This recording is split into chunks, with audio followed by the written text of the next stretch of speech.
Hi, this is Dino Cazares from the group Fear Factory, and you're listening to Vulgar Display of Podcasts.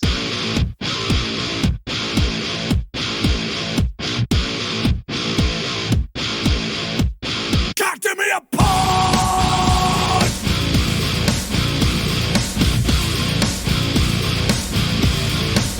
God, give me a pause!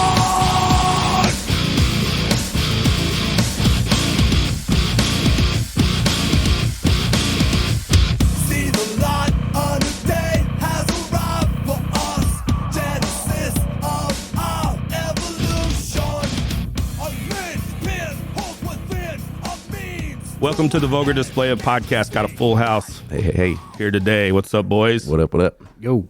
I don't feel like this man needs an introduction, but I'm going to go ahead and do it anyway because I want this on my resume. We are talking to Dino from Fear Factory. Dino, how's it going, my man? It's going great. I'm over here in Los Angeles, California. I just arrived from Australia, so the jet lag is pretty much it's taking me down. Full effect, I guess. It's real. Yep. And you're coming off that Soulfly tour, right? Yeah, I was in Soulfly. I was performing in Soulfly for a festival run out there called the Good Things Festival, and it was nice and sunny and warm in Australia. It's actually their summer right now. So, when I got back home, it was cold and rainy. Yeah, and we seen you guys with Soulfly and 200 Stab Wounds down in Memphis. I want to say, what was that, March or February maybe? Yep. Early. March. Yep. March at the Growlers. Yes. Yep. Yeah, we were. I was on that tour with Soulfly. That was a good tour, man. Yeah, great tour, great time. Yeah, we had a great time, and we were fortunate enough to get into Soundcheck, and we did an interview with 200 Stab Wounds that night. And just seeing you and Max in the same room on the same stage, two legends in the game. Yeah. It takes a lot to rattle me, but man, just seeing you guys together was awesome. Yeah, I've been hearing that a lot. On this tour. A lot of people are excited to see us both up there jamming. Yeah, it was neat to see, that's for sure. When you're playing with Soulfly, I know it's a little bit looser, it seems like, and I've heard you mention on interviews that there's some how do you say the word? Improvisation. That's the word. We'll edit that. We'll put that word in there. But it's a little bit more loose. Does it feel different than when you are, the main guitar player, I guess, or the lead guitar player in the other bands that you're involved in? Yeah, I don't mean like loose in a bad way at all. I mean, the band's still tight as hell. It's loose in a different way because if you compare it to Fear Factory, Fear Factory, we have inner monitors. Everything is on a click track. We're playing to a click track. You know what I mean? Sure. So it's much different, whereas Soulfly doesn't. So, it's got more of a natural feel. But, of course, Fear Factory is a machine. So we got to play like machines up there. And we got to be tight as hell. And people want to hear Fear Factory songs like they are on the record. So we try to replicate that as much as possible. Whereas Soulfly, it's definitely a much more looser vibe compared to that. And, sometimes Max will call out songs, live or, like 4 extra bars, you know what I mean? Or stop here, Yeah. He does that. And it's really cool. It's like it's very improvisational, like the word you were trying to say. And it's really cool because it reminds me of something that, when I used to watch, if you watch an artist like James Brown, he's up there and he's like a conductor. That's what I call Max, conductor. So he's like the conductor on stage, and he's directing the band how he wants them to go. And that's kind of like what Max does live, too. He does that with me live. And sometimes he'll call out different songs. He'll call out different parts. We add parts, we take parts out. And it's really cool. It keeps me on my toes. Absolutely, for sure. And speaking of Max, he's one of those guys. I know you guys have been close for many years, probably going on decades at this point.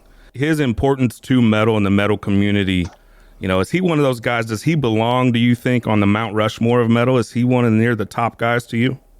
100%. I mean, what he created when he was younger and he was in Sepultura, all that stuff is just legendary.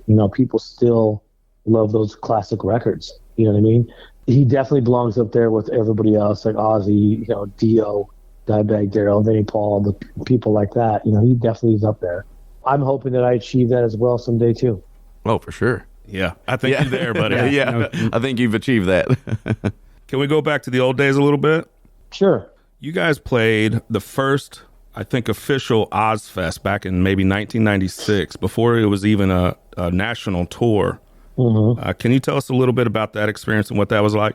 Yeah, when we got offered the opening slot for a couple of shows, the first 2 shows were in Arizona and San Bernardino, and we were like, "What? Ozzy's doing a fest? It's called Ozfest?" I was thinking, man, that's a great name for an Ozzy fest, Ozfest. Yeah. And we were like, yeah, anything that Ozzy or Sharon wanted, we were like, yeah, let's do it. And so playing those festivals were really cool because a lot of bands were on that thing, and that's one of the first times that we got to meet Ozzy as well. And it was really cool because it opened the doors for us touring with Ozzy during that record, Demanufacture. We did a world tour with Ozzy as well, going all the way to Europe, all through Europe and all through the United States. It's just amazing, doing all that stuff. And that was just during Ozfest, just before Ozfest and right after Ozfest. So we did a lot of stuff with Ozzy during that time. Yeah, and I feel like, you've been across the world pretty much doing this music thing. Is there anything that still, is it easy to get jaded in those circumstances, or is there anything that still excites you about it? I mean, I can imagine that it is easy to get jaded. I mean, I know some guys who just quit the industry altogether because it can be a cutthroat business. You know what I mean? Especially when you're handling the business side of it. Mm-hmm. Managers ripping you off, lawyers ripping you off, accountants ripping you off, promoters ripping you off, now venues, clubs ripping you off. Yeah. You know what I mean? Just all that stuff, and people just like, you know what? I just want to go get a regular 9-to-5 job and just deal with that. It's less stressful. I know people who had to get out of the business because it was stressful. You know what I mean? Right. So yeah, people can get really jaded and get, PTSD just from, doing all this stuff. And, even just dealing with band members, some of the stuff that I went through with lawsuits and things like that. That stuff is enough to get you jaded and get you out of the business. But, I call myself, and like guys like Max, like guys like Phil and Selmo, I call them lifers. Like, this is our life. This is what we do. There's nothing that's going to jade us to get me out of the business. You know what I mean? This is it forever. This is my love, my passion. You can call it a job. You can not call it a job, but this is where I'm at. Metal is in my heart, and this is where I'm going to stay. Fuck yeah. We're going to stand up and salute that. Yeah, yes, sir. Get the clap sound on that one. Yeah. Way to go, Dino. Could not agree more. Hey, we was talking about, 1996. I want to talk about a couple years after that. Me and a couple buddies, we pretty much treated your tour like some people treat the dead.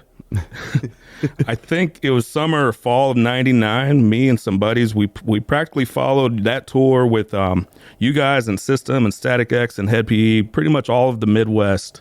What an awesome tour that was. Yeah, that lineup. Wow. Well, see, because there was a while there that Fear Factory, we didn't headline shows. We always did opening slots, like from Soul Machine to Demanufacture. We were the opening band, right? So when Obsolete came around, that was our first big headlining tour in the United States. And I'm like, you know what? We're going to bring all my friends from California, right? System of a Down, California. Static X, California. Yep. Spine Shank, California. Head PE, California. I never put that together. neither. It No, was all California. Yeah. Yeah. And I was like, these are all my boys. This is, we've known each other here from the local scene. And I was like, let's all, link up and do a tour together. Now, the only band that jumped off and on the tour was Static X did half and Spine Shank did half. I'm not sure which show. Did you see Static X on our show? Yeah, so the ones that we seen was Columbia, Missouri, Lawrence, Kansas. I think St. Louis was on that. Yeah, they were. Like 4 or 5 shows, we kind of followed you guys around, and it was all the same bill, and Static X was on it. Yeah, so it was Static X, Head PE, System of a Down, Fear Factory. Yeah, this is before System of a Down blew up. That was going to be one of my questions. Is like, I think that they had toured with Slayer at that point. Maybe they had an earlier tour with Slayer. But yeah, that was when Slayer was kind of on a down spell. In other words, they weren't like as popular at that moment. They were doing that punk rock covers record they did. Yeah. And System of a Down was the opening band, and that's kind of like when they kind of used to throw all this weird makeup on and stuff like that. And they got booed a lot. System of a Down got booed a lot on that tour. You know, I've heard of bands having issues opening up for Slayer. You know, like, you know, people just want to hear Slayer and that's it. Right. So we actually did a Slayer tour in 1998 during the Obsolete record before our headlining tour. We did a tour with Slayer, and we were like, man, are we going to get booed? Yeah, we've heard the stories. We didn't get booed. We didn't get booed once. I was really surprised about that. And I was like, wow, we must be one of the lucky ones. So I've always heard rumors about Slayer sometimes being not so kind to some of their opening bands, and they would sometimes lower the volume to make them sound bigger and badder. Did you ever experience anything like that with it being on tour? No, not at all. Not at all. Never experienced anything like that at all. Slayer were really nice to us. I mean, I guess maybe we're one of the lucky bands that they liked. Also from California, by the way. Yeah, right. That's also what it is. From California. Yep, the hometown boys. There's that California connection again. Mm-hmm. Machine Head as well. And Machine Head as well. At this point, we're just listing California bands. Yeah, exactly. But, you know, going back to that System of a Down tour that we did together, you know, we brought them out on that tour just before the band really hit big. And I'm still waiting for them to return the favor. Hey, guys. Yeah. I know the shows that I was at, the crowds were very receptive to what they were doing. The System, they were. Yeah, and the Sugar and all that was out by then, obviously. Oh, yeah. But I don't think Toxicity was yet. No, Toxicity was what took them to the next level. Right. We followed you around that time. We had a good time doing it. We're also going to be catching you April 5th at Del Mar Hall in St. Louis, Missouri. The Rise of the Machine tour. I mean, this thing, we've been waiting on this thing for a couple years now. Yeah. It was like, we've had I know. And, you know, so much has changed in those couple of years because look how much the economy has gotten really, really over the top, you know, with gas and just even availability on certain things, even drivers. Yeah. Just getting a driver, you know, it's hard to.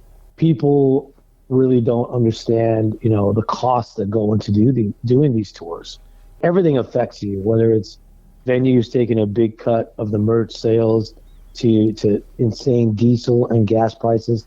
You know, a lot of people don't realize that these buses take diesel, and diesel's more expensive than gas. Yeah, it's like $6 a gallon. Crazy. Yeah. So that adds up when you got to fill. You know, you're spending $800 to $1,000 just to fill up a tank on a bus. Mm-hmm. People don't realize the cost of all that, and you know, so it's getting harder and harder. But it's really kind of weird because when we first booked the tour, the economy was much lower, and then now, you know, and then we do these show contracts, right, for X amount of dollars. Then all of a sudden, you know, we postponed the tour for a year or so later, and so much has changed. Yeah. Now these contracts are like, it doesn't match to where the economy is at now. Yeah, you know compared to a year ago. Yeah. We're actually, exactly. So a lot of people don't realize that either, that a lot has changed so much. Mm-hmm. And, you know, I wish we can go back and renegotiate our contract, but it's too late.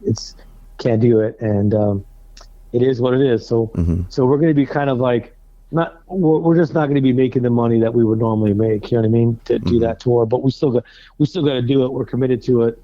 And we can't wait to get back on the road and just play in front of, you know, all those people.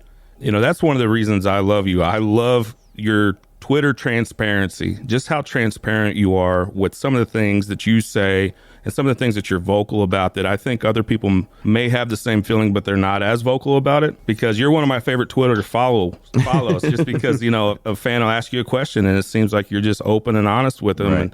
And I know you've mentioned the expense and the cost of touring and how it's really hard to make money, and obviously the merch cuts and how venues are taking from bands. I'm not the only one that really talks about that. There have been other people who, you know, Devin Townsend's been talking a lot about it, and Dark Zone and a few other bands as well, you know, talking about, you know, what it's like out there. You know what I mean? Of course, you know, a lot of people who follow me or just who fans of the band, they don't really understand what it is, you know, how it is out there. They don't understand. But in a way they should, because, you know, obviously, you know, gas prices affect everything. You know what I mean?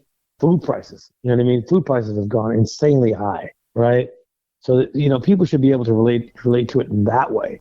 Like, you know, if it's hard for me to go on if it's hard, you know, speaking in the third person, Like if it's hard for that person to pay rent or to buy food, imagine what it's like for us to be out there touring. You know what I Yes. mean? People have this misconception just because you're on the road that you're making, big bucks and you're a rich guy. No, Yeah, big rock star millionaires. We are affected by it just as much as they are. You know what I mean? And as a matter of fact, worse. You know what I mean? Because we have more overhead. Right. Yeah, and I think that's why it's so important for guys like you to we're just music fans, right? So we don't know what that world is, but when you relate it to the expenses of things and inflation and how that can, and gas prices, Yeah. I think it's important for the fans to hear that, because then you would hope that they would go out and buy some more merch, or they could buy directly from the band camps or whatever it is. Support that band, yes. Yeah, to support the band in other ways. Yeah, well, it all started because there had been other few bands that were talking about it. Like Devin Townsend was one of the ones that was really bringing up he's not going to tour that much this year because of that. And he was bringing that up, and I was just kind of commenting or reiterating what he was saying and kind of breaking it down even more. And it just kind of spiraled out of control from there. You know what I mean? Of course, when all the metal websites get a hold of it, I don't know, for some reason, whenever I talk, it always turns into some sort of controversy. I don't know why. Then we all open up too and have your back. You're like, fuck yeah. We're riding with you, Dino. Yeah. For some reason, just, I don't know what it is. Maybe I'm too blunt. I don't know. Yeah. I don't know what Like it Chad is. said, it's what everyone else wants to say, and then you say it, and we're like, yeah, damn right. That's what we were thinking too. I think it's just refreshing to hear your heroes talk about Exactly. some of their struggles. Someone that is highly respected in the game. You're like, okay. Yeah, maybe fans don't want to hear your struggles. Maybe fans just want to, have that image of you that you're a rock star and you're on And this that's it. pedestal. I'm just like, no, I'm just like you. Right. Just like you guys, Yep. going through these struggles like you are. As a person. That's very cool. Yeah. But obviously there are things that need to change, but I don't know. I don't think they are going to change. It's one of the main things is, these promoters at venues that are taking 20-30% of your merch cut. That's a lot. Then you got to pay tax on that. You know what I mean? And you got to pay the person selling the merchandise. And then at the end of the day, you're not left on anything. And so you're like, everybody's got their hand in the cookie pot, and it sucks. Yeah. And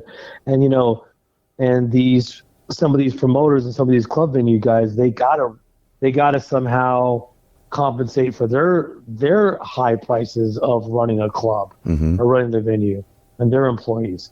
Sure, they can make money at the bar, but sometimes when you play these shows and a lot of kids who are under 21 come to your shows, he may not make enough money at the bar, so he's got to compensate it for some, for the money he loses fill at the that bar, gap. he's got to get it from the bands, and it sucks because then the band's got to raise the prices on the T-shirts, and then people got to raise ticket prices, and then it's just like everybody gets fucked. It's all related to each other, and that's one thing that people need to understand. So what is the best way for us to support a band then? What's the most direct way to support a band? Obviously, buying their merch, buy tickets, buy their merch. I mean, still coming to the shows. Done. Still, Yeah. Still buy merch at the shows because obviously we still have to sell merch at the shows. You know what I mean? Sure, we sell merch on our website, but people like to get that concert shirt, with all the Yes. tour dates on the back. Yeah, the limited and with stuff your like tour that. date. Yes. Yeah, because it's just a one-time print. You know what I Right. mean? You're not going to get that on the websites, really. Yep. You know what I mean? You're going to only get it at the live show. So please still come out and support the band in that way. 100%. And we intend to. We're going to catch this Rise of the Machine tour 2023, fellas. Static X, Fear Factory, Dope, Mushroom Head, Twisted, Cultist Black. It's a big package. It's a Yeah. good big Yep, it is. package. You know what I mean? Hell yeah. It's a throwback. It's a throwback to the '90s, and it's killer. Yeah. Hell yeah, we're going to be there. Yeah. And have early in full effect. Yeah. having some fun. Yes, for sure. April 5th, Delmar Hall in St. Louis, Missouri. We got the legend, Mr. Right Hand, Yes. Dino from Pure Factory. Dino, we appreciate you. We appreciate you taking the time to talk with us today, man. One last thing about the tour is that we will not be doing any meet and greets. What we're going to do is we're going to make an announcement to come meet us at the merch table during the show. Meet us at the merch table. Nice. I'll be there signing, doing photographs, and just support the band by buying something. That's great. Yeah, we'll see you there. Consider it done. But I'm already in line. So yeah. So if anybody wants to come up and get an autograph or a photo, buy something. Out of respect, to For buy sure. something because a lot of times when you do these meet and greets, it's like $100 to $200, just to meet the band. Well, fuck that. We're going to be at the merch table. Just buy a T-shirt. Buy a $20 T-shirt. I'm sorry, $30 T-shirt. Inflation. Compared to like $200. You know what I mean? Right. To meet us. So that's one way to try to get people to help support the band. When can we expect an announcement on the members? Like, is it going to be Tony again? Is there going to be some kind of announcement? Tony will be doing double duty. Mike Keller on drums, and the vocalist is. You're waiting for that. Yeah, You're waiting for that, aren't you? Yeah, Our hearts dropped. all a of little our bit. eyebrows raised, like, oh shit, he's really telling us. You'll know soon enough. We'll see you. Yeah, we'll see you at the tour. Wah, wah, wah. That's all right, man. Yeah. We appreciate it anyway. We're going to be seeing you at Del Mar Hall April 5th in St. Louis. Dino, we appreciate the time today. Yes, thank you so much, Dino. Much Thank you, appreciated. man. I appreciate the support to everybody around the world and all the fans. I appreciate it. And, go look for me on all my socials. I'm there. So have a good one, guys. I appreciate it. You too. Thank you. Take care. Later.